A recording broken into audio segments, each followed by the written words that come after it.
Good afternoon. Have any of you ever seen the movie School of Rock? Yeah. In it, Jack Black's character tells the students he's teaching that the world is run by the man. It could be the man in the White House or the man down the hall, their principal, Miss Mullins. Later, a student named Frankie runs up to Miss Mullins and says enthusiastically, "You're the man." Have you ever heard someone say, "You're the woman"? When I was in elementary school, my teacher asked us to write a short story. I wrote one about a character named Billy who took an adventure through the forest and encountered some sassy bunnies. In order to deal with these vicious creatures, Billy had to be independent, brave, and strong. I think I wanted to be Billy. Throughout school, my teachers would ask me to think critically about what an author meant by something. And I always started my responses with he, unless my teacher explicitly stated that the author was a woman. Have you ever noticed that when we need to assign a gender to a non-identified person, we choose male pronouns? My AP Government and Politics teacher was one of the only people I ever heard use female pronouns such as she and her to describe a hypothetical congressperson.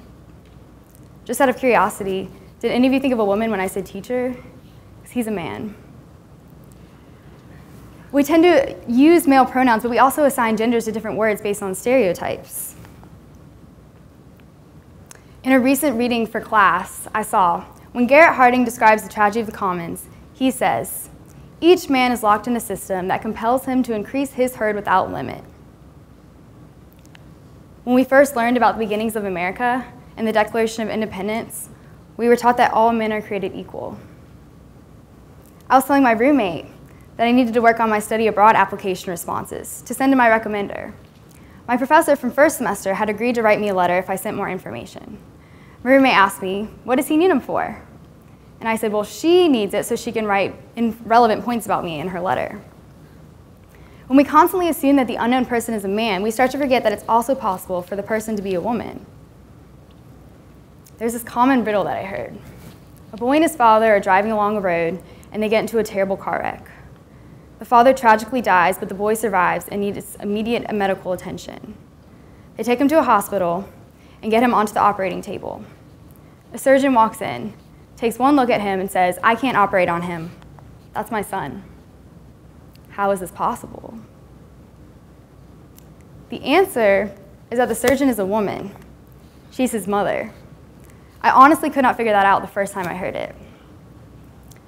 What do you all think of when you see the following words? Captain, pilot, CEO, president, doctor,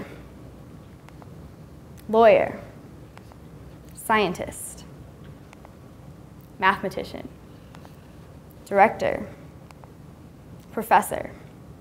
Did you think of mostly men? If you didn't, that makes me really happy. But if you did, don't feel bad. There's a reason we assign different genders to different words. It just so happens that we still live in a society in which many of these positions are dominated by men. The problem is that we forget about the women that are also in these positions. And then there are obvious ones: chairmen, firemen, policemen, mailmen. No one here is at fault for using male pronouns or thinking about men. No one here is to blame for anything. These habits are inherited from history.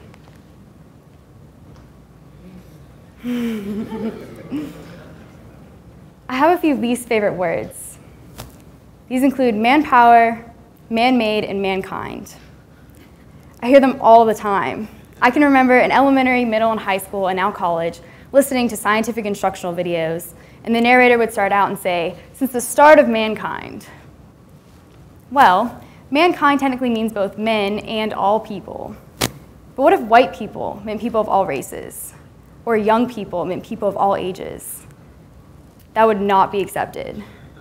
And there are alternatives. We can say human power, human-made, humankind. Instead of manning a booth, we can work at a booth. We can say congressperson, firefighter, and police officer. We can say he or she or he. The or opens up possibilities. We can use gender-neutral terms such as they, them, or their. Why does language matter? Language is powerful. We use it to teach our young children about the world. What happens when a little girl is born in the United States and she begins her journey? This year's TEDx theme is the journey. I think she starts to internalize the words people say. When she constantly hears firemen over and over again, do you think she'll ever aspire to be someone who she's only ever known to be a man? We have female firefighters, but I can't help but think our words have an impact on young girls and women of all ages. I want that little girl to know that women are also firefighters. Now, language is a reflection of society. So some would say, well, first we need to change society, which we do. But issues in society are perpetuated by language. It's much easier to change what you say than an abstract concept of society. Language may seem like a nitpicky, very small step toward change, but I don't think so. I think when we change the way we represent women in our words, our thoughts, and our media, we change the way we view women as a whole. I'm still guilty of using gender-biased language and making sexist assumptions. I say things like, hey guys, and man, I'm so tired. Someone was telling me about a doctor and I asked what he specialized in. I hadn't even heard a name yet. Just like most problems, gender issues are complex. There's a lot beneath the surface. We still have a wage gap between men and women. We still have a gender gap in science, technology, engineering, and mathematics fields. Women are more likely to be domestically abused or raped. Women are more likely to be sexualized in the media.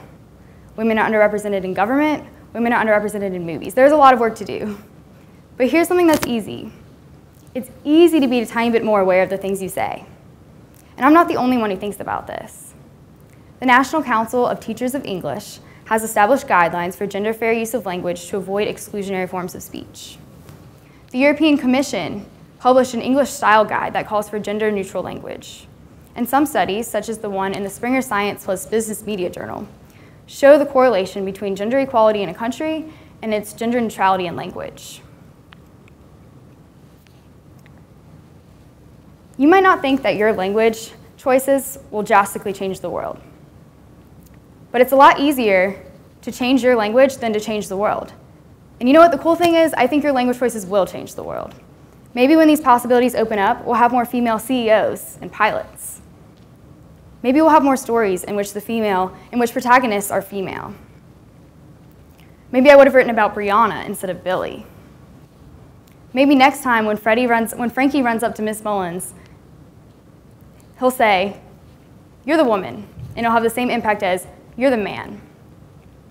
Maybe that little girl who wants to be a firefighter won't feel like she can't be. And maybe, just maybe, we'll be one step closer to a society in which a person's gender does not affect their ability to live a happy, healthy, safe, and successful life. Thank you.